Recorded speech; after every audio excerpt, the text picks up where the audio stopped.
Vamos a dividir la sesión en tres partes fundamentales. Una será la revisión de conceptos, luego cómo identificamos pacientes que necesitan cuidados paliativos renales y luego vamos a hacer una pequeña reflexión de el desarrollo de un modelo de integración de cuidados paliativos en nefrología.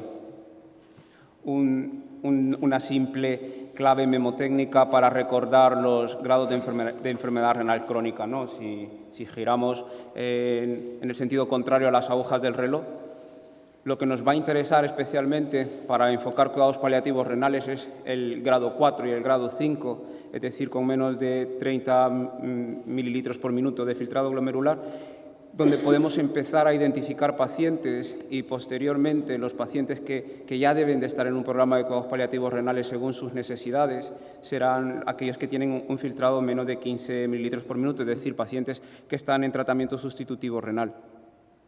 Para poder acercarnos a los pacientes renales es clave que como equipo podamos acercarnos a los nefrólogos. Es importante que trabajemos junto con los nefrólogos. Entonces, para aquellos profesionales interesados en difundir los conceptos de cuidados paliativos, es importante que a nuestros compañeros podamos ayudarles a corregir errores conceptuales. Es importante que podamos decir a los compañeros que cuidados paliativos no es una atención exclusiva a la agonía, que no están restringidos a los últimos 6 meses de vida. Es importante que les expliquemos por qué inicialmente sí que los cuidados paliativos surgen con este concepto administrativo, pero que actualmente esto pues no lo es. Podemos dedicarnos a pacientes en su último año de vida y que los pacientes con ERCA este es un error conceptual, que los pacientes con ERCA no son candidatos apropiados a cuidados paliativos, porque ellos a menudo viven durante años con tratamiento sustitutivo renal y que no se considera que estén al final de la vida. Esto está descrito en muchos estudios, es un error que los pacientes perciben en sí mismos que pueden vivir indefinidamente en diálisis, pero también lo perciben sus familiares y esto es importante que le ayudemos al nefrólogo a que lo pueda corregir con los pacientes y con las familias. Luego también es un error considerar que los cuidados paliativos solo se brindan en hospitales específicos de cuidados paliativos, en hospice, sino que desde una consulta externa o desde la planta de medicina interna podemos estar haciendo cuidados paliativos. Y además yo creo que el internista tiene un papel fundamental en cuanto a identificar pacientes porque maneja pues, toda la comorbilidad, mira al paciente de una forma integral y no pues como algunas especialidades que a lo mejor solo van a ver la vía biliar o solo van a ver algún segmento del paciente, ¿no? El internista pues hace una integración de toda la comorbilidad y sabe pues conducir una esfera más integral del paciente. Yo creo que este foro es una riqueza que puedan estar un grupo de internistas estudiando cómo beneficiar a los pacientes con insuficiencia de órgano desde el punto de vista de los cuidados paliativos. Y con esto entramos a lo que es el análisis de síntomas del paciente renal.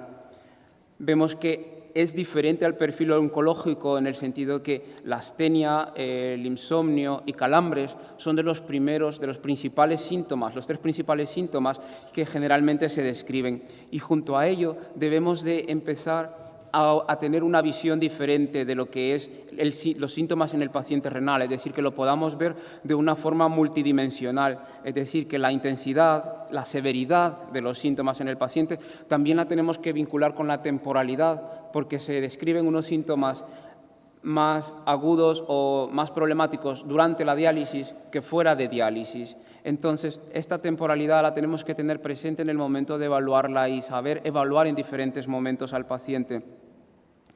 También como todos estos síntomas, por ejemplo, haber algún dolor que produce insomnio, que luego produce astenia, como uno y otro síntoma se van vinculando y al final pues, la carga de sufrimiento se ve aumentada por los síntomas.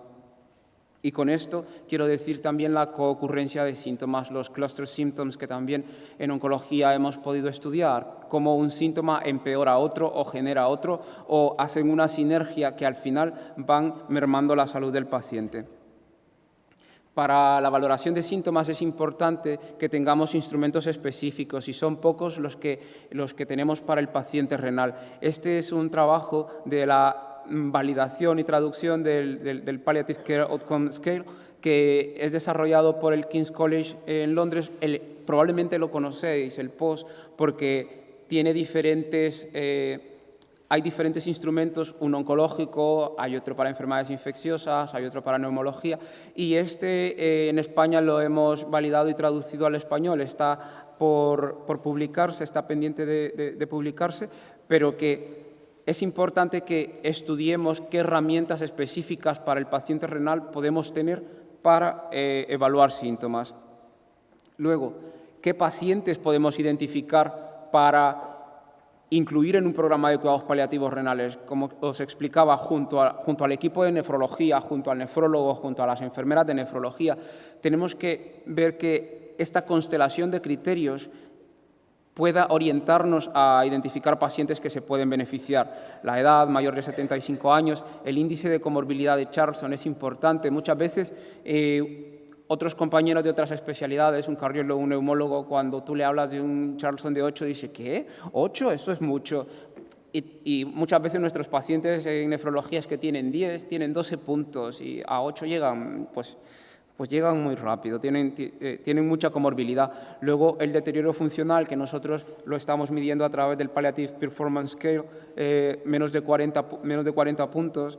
También cuando hay enfermedad cardiovascular, pero especialmente la cardiopatía isquémica, es la que nos tiene que hacer saltar la alarma de que este es un paciente que se puede beneficiar de cuidados paliativos. Y el estado nutricional. El estado nutricional es muy importante, recordemos, para el mismo alivio de síntomas por la unión de los fármacos a las proteínas, por la respuesta que puede tener el paciente según su estado nutricional, ¿no? También hay varios índices pronósticos, oncológicos y también nefrológicos, que cuentan mucho con el tema nutricional para saber un pronóstico. Luego, surprise question. Es importante que podamos hacer este ejercicio con los nefrólogos de nuestro hospital. Es importante que podamos decir cuántos de tus pacientes actualmente en diálisis, hemodiálisis, diálisis peritoneal o incluso trasplantados te sorprendería que fallecieran dentro del próximo año. Este es un gran ejercicio que tenemos que hacer porque esto es lo que les hace a ellos reflexionar. Wow, tengo muchos, puedo tener tantos, y son pacientes que debemos de empezar a explorar. Y la demencia es otra de los elementos clínicos, de los criterios clínicos importantes para incluir pacientes. También es importante que recordemos la esfera social del paciente. Si se trata de un paciente que está institucionalizado o que tiene déficit de cuidadores, todas estas cosas nos tienen que ayudar a poder identificar pacientes renales. Bueno, este es un estudio canadiense muy interesante en el que se estudian las necesidades y preferencias al final de la vida, según las percepciones de los pacientes. Son 584 incluidos en el estudio y vemos que hay un grupo pre-tratamiento sustitutivo renal, otro porcentaje en hemodiálisis, diálisis peritoneal y trasplante renal. ¿Qué es lo que dicen los pacientes?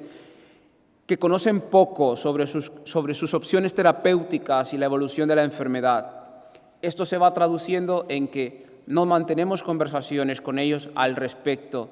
Sí que es verdad que en los programas de diálisis se habla todo esto inicialmente, pero en cuanto el paciente entra en programa de diálisis o diálisis peritoneal, son temas que no vuelven a comentarse, son temas que difícilmente se encajan en la rutina de ir a una sesión de diálisis y marcharse de ella, y controles analíticos y el resto de la comorbilidad. No volvemos a comentar sobre, ¿es la diálisis para siempre? ¿Hasta cuándo podrías estar en diálisis? ¿Qué otra opción podría haber? El 61% de estos pacientes se arrepienten de su decisión de haber iniciado diálisis y el 65% desean morir en casa o en un hospice. Y menos del 10% han tenido una conversación acerca de temas relacionados con el final de la vida con sus nefrólogos. Yo creo que en este volumen de pacientes, este 61% que se arrepiente probablemente se trata de pacientes que el inicio de diálisis no ha estado bien indicado. Porque luego, claro que tenemos un volumen importante de pacientes en diálisis esperando por trasplante renal. Eso es fundamental. O pacientes en diálisis con determinada calidad de vida, que el paciente no pueda decir, esto es mi calidad de vida y me merece la pena venir a diálisis. Pero tenemos pacientes que están viviendo el compromiso frente a la familia, el compromiso frente al sistema sociosanitario de continuar en diálisis. Entonces, probablemente sea este el porcentaje de pacientes que se arrepiente. Luego, tenemos este estudio británico muy interesante. Lo que vemos aquí, lo que vemos aquí en el bloque gris claro es una comparación de dos brazos de pacientes, unos en manejo renal conservador y otros en hemodiálisis. Y entonces, lo que vemos es el bloque gris claro se corresponde a la supervivencia del paciente en meses que el paciente puede disfrutar de estar en casa. El bloque claro se corresponde a los meses en supervivencia que el paciente emplea para ir al hospital a diálisis. Y el oscuro es los meses que el paciente permanece ingresado por una situación aguda en el hospital. Como podemos ver, la diferencia en meses de la supervivencia que el paciente puede disfrutar en su casa no es tan grande. Es decir, en cierta forma, estamos prolongando o se está prolongando que el paciente tenga más supervivencia, pero para que esté hospitalizado. Ahora, un tema muy delicado es cuáles son los factores que propician una retirada de diálisis. ¿Qué es aquello a lo que nosotros debiéramos estar atentos para, en un momento, considerar que se podría retirar diálisis? Según un estudio canadiense, son la soledad, el dolor severo, la comorbilidad. En otro estudio estadounidense es el mal pronóstico de la diálisis, con enfermedad crítica de hospitalización y que también tenga voluntades anticipadas. Según este otro estudio francés, una mala situación funcional, edad avanzada. Según otro estudio canadiense de Sarah Davison, el deterioro cognitivo severo, la comorbilidad. Y en este de Rosa Sánchez, es un estudio español que dice que el deterioro funcional, la comorbilidad, la enfermedad de mal pronóstico, la intolerancia a la técnica, la depresión y el mal control de síntomas y también, importante, la pérdida de acceso vascular pueden ser factores que junto a la demencia propicien el que nos podamos plantear una retirada de diálisis.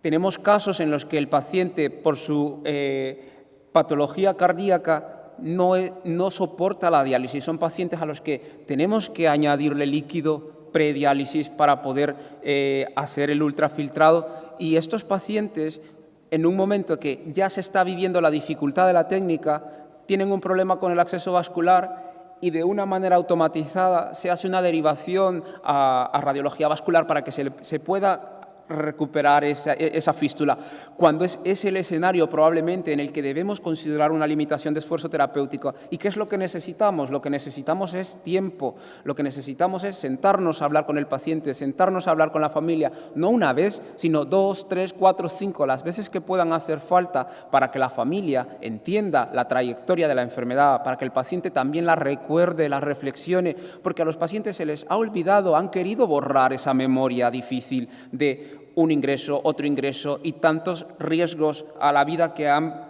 padecido durante los últimos años. De alguna forma en su memoria se ha borrado y debemos hacer ese ejercicio compasivo de reflexionar con ellos sobre esa trayectoria.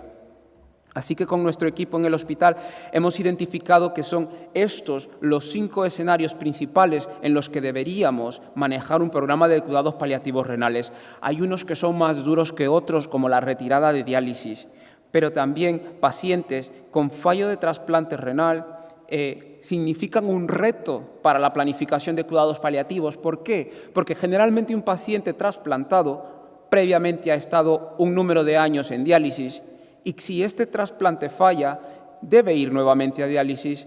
Hemos explorado las emociones, los valores del paciente respecto a esa vuelta a diálisis, a esa espera de un segundo trasplante. ¿Y qué pasa si el paciente ya tiene un segundo trasplante? ¿Qué pasa? Debemos estudiar, debemos valorar esos escenarios.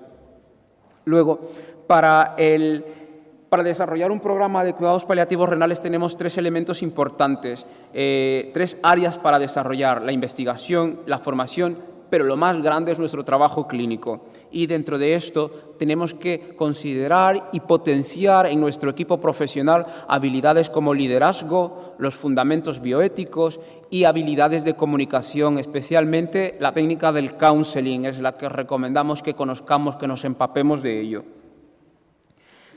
Respecto a liderazgo, es muy poco lo que encontramos en cuidados paliativos, en la formación de cuidados paliativos, y esta diapositiva he querido traerla especialmente porque esta es una academia europea a la que todos los profesionales europeos que se dedican a cuidados paliativos pueden tener acceso a este soporte. Es una fundación alemana que ofrece una academia de élite en cuanto a formación de cuidados paliativos, y la intención de traerlo es para que lo conozcáis, para que estéis pues al tanto del programa, y en algún momento, si tenéis un proyecto interesante, pues presentaros para participar. En esta edición no hay ninguna persona que representa a Portugal. Termina en 2017 la edición actual. Luego, el proceso de toma de decisiones compartida lo identificamos como el sistema nervioso central de un programa de cuidados paliativos renales, porque si nos damos cuenta, todo el tiempo estamos barajando una u otra situación en torno a una toma de decisiones, un no inicio, o un inicio, o una retirada, o hacer una intervención o no. Entonces, es esto lo que hace que soporte el hecho de invitaros a tener formación en counseling, en poder manejar estas técnicas. Y es un modelo basado en el counseling, que es la acogida, que es como un welcoming para el paciente y su familia, es una estrategia grupal que utilizamos para poder comunicar malas noticias. ¿Y qué es lo que queremos hacer? ¿Qué es lo que quiere hacer este modelo? Pues hacer un balance, poder hacer que la situación biológica y la situación biográfica del paciente, que pueden estar tan separadas, puedan tener en un momento alguna conciliación, ¿no? Hacer un balance entre el pronóstico y la esperanza, es decir, un modelo, una vía para aliviar sufrimiento en estos pacientes. ¿Y qué es lo importante de cómo informar malas noticias en nefrología? A diferencia del paciente oncológico, lo que encontramos con el paciente renal es un paciente que ya sabe que tiene una enfermedad renal crónica avanzada, ya sabe que tiene que estar muchos años en diálisis o que los lleva, ya sabe que tiene problemas de su corazón. ¿Qué es lo que no sabe este paciente? Lo que no conoce es su pronóstico. Lo que tenemos que informar en este caso es cómo será la evolución de su pronóstico. En oncología muchas veces el dilema es informar el diagnóstico. Lo que necesitamos son que las técnicas de comunicación nos ayuden a informar el diagnóstico. En este caso no lo es. El paciente renal lo conoce. Tenemos que ayudarle a que conozca cómo será la evolución de su enfermedad, basándonos en la trayectoria, para que el paciente, con ayuda del equipo, pueda tomar decisiones oportunas, pueda tomar decisiones correctas para su biografía. Este es el modelo que utilizamos en el hospital de Manacor, donde yo trabajo en Mallorca. Esta fotografía precisamente es de un momento de una acogida con la paciente en la que pues, hemos ido con su familia, con la enfermera de nefrología, con el nefrólogo, falta mi compañera enfermera de cuidados paliativos, pero la propuesta de este día era la revisión de la enfermedad y la identificación de la posibilidad de una retirada de diálisis. Este día iniciamos las conversaciones llevamos unas semanas con esta familia y con esta paciente hablando al respecto. No es una decisión concreta, no es una decisión de un momento. También os traigo esta guía para el tratamiento conservador de pacientes con enfermedad renal crónica, para que podáis mirarlo en la página web de la Estrategia Balear de Cuidados Paliativos. También en los últimos años hemos tenido mucha actividad con la Sociedad Española de Nefrología y con el grupo de nefrólogos, y en este tratado de diálisis peritoneal tenemos un capítulo de tratamientos paliativos en diálisis peritoneal. Es otro recurso que os quería compartir. Y ¿Cómo desarrollar un modelo de cuidados paliativos renales en el hospital? Pues, ¿qué es lo que hacemos nosotros en el Hospital de Manacor? Hemos creado un comité multidisciplinar que se reúne, bueno, aquí dice que una vez por semana, pero realmente lo hacemos cada 2 semanas porque se ajustaba mejor a la agenda de los demás compañeros, en el que hacemos, lo que hacemos es presentar nuevos casos, comentar la evolución de los casos en programa y la evaluación de las intervenciones y los resultados. Esto es saludable para el equipo. Conocer qué ha pasado a través de nuestras intervenciones es muy importante. Y luego, 4 horas semanales, el equipo de cuidados paliativos se dedica a nefrología. En esas horas hacemos pues, valoraciones iniciales junto al nefrólogo, consulta de seguimiento junto a la enfermera de nefrología, consulta para información y toma de decisiones con la familia y también el registro de las actividades que hacemos en ese servicio. Nuestro modelo ideal… 15 minutos. Gracias. Nuestro modelo ideal es que hubiera un nefrólogo, enfermería, médico, cardiólogo, nutricionista y rehabilitador. Pero luego veis aquí cómo, de alguna manera, pues tenemos que adaptar la realidad.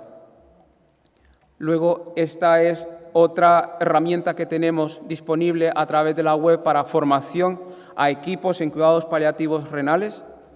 Tenemos una serie de programas, de cursos para entrenamiento a equipos profesionales que atienden a pacientes renales en cuidados paliativos. Y una cosa importante con la que quiero ya ir finalizando es que el equipo de cuidados paliativos renales brinda un soporte a nuestros colegas, a los pacientes y a las familias. Pero este editorial es muy bueno en el sentido que pone en primer lugar a los compañeros. Es que nuestros compañeros nefrólogos necesitan mucha ayuda con el paciente renal. Y hay una serie de aspectos que debemos potenciar para investigación. Y lo último, pues invitaros a esta jornada de cuidados paliativos renales, que será la 3ª jornada en noviembre de este año. Llevamos ya pues 6 años trabajando en el ámbito y en España se ha desarrollado una sensibilidad importante. Ya en ediciones anteriores, compañeros de Portugal han estado presentes. Y pues, obrigado.